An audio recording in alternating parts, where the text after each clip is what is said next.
Hi friends, day 17 of Rediscovering Jesus. I pray your Lenten journey is going well. Today Matthew Kelly gives us the beautiful topic of radical relationships. He starts by saying, God loves those who seem unlovable.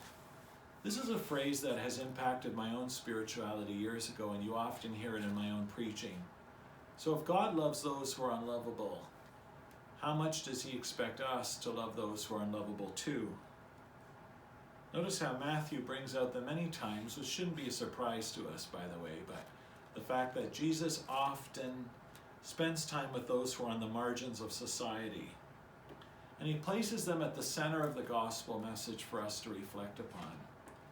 I often think in my own life, even as a priest, yes, I serve the needs of a lot of people, but am I consciously spending time at the soup kitchen?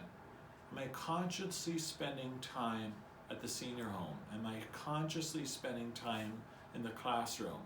Not because of work-related matters, but because of desire. And I wonder if that's true for all of us. We might go to a senior home if we have a relative in the senior home, but what about those who have no relatives?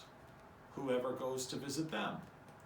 And as a priest, I really reflect upon the fact that I need to do more of this as an individual. And I wonder if that might also be true of all of us. And so as Matthew asks this question, which is really a Jesus question, are we willing to spend more time with people who are on the margins of society? If God suggests that they are his children, then it's time that you and I treat them as a brother or sister. When we reflect upon the woman of Samaria, Jesus gives her a central place because not only was there this contrast between Jews and Samaritans, but did you like when Matthew reminded us that even her own people looked down at her? How many of us feel looked down upon? When we do, how does that make us feel? How many of us look down upon others? How does that make us feel? But something I learned by reading this was the fact that the conversation between Jesus and the woman of Samaria, that this is the longest recorded conversation that Jesus has had in the scriptures with any other human being. Think about the implications of that. Once again, this is somebody who is rejected by her peers, somebody who does not enjoy the joys of life in a very posh or wealthy manner, and yet Jesus spends significant time with her, not just at the well, but wants us to know the basis of that conversation, which tells us a lot about the heart of God, doesn't it? In Jesus' circle of friends, especially the disciples themselves, he doesn't gather together an all-star team like you or I might select. Who are the 12 people that can help us most?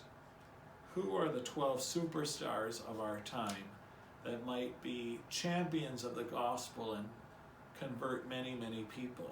Jesus chooses ordinary people and he empowers them to do great things.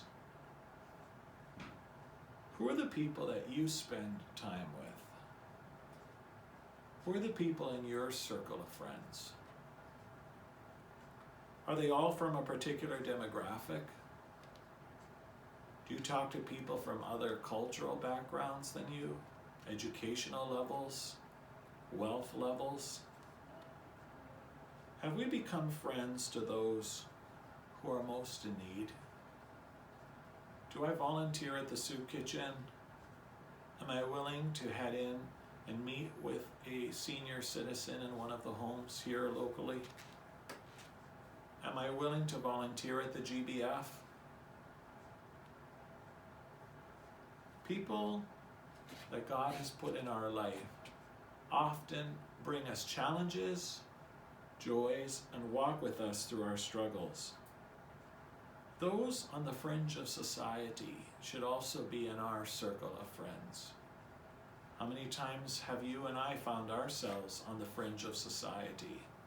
We often associate that, of course, to material wealth, but I think Jesus in the gospel opens our minds in many different ways. So if the gospel is calling us to get beyond the comfortable center of life and explore the margins, what might that look like for you this Lent?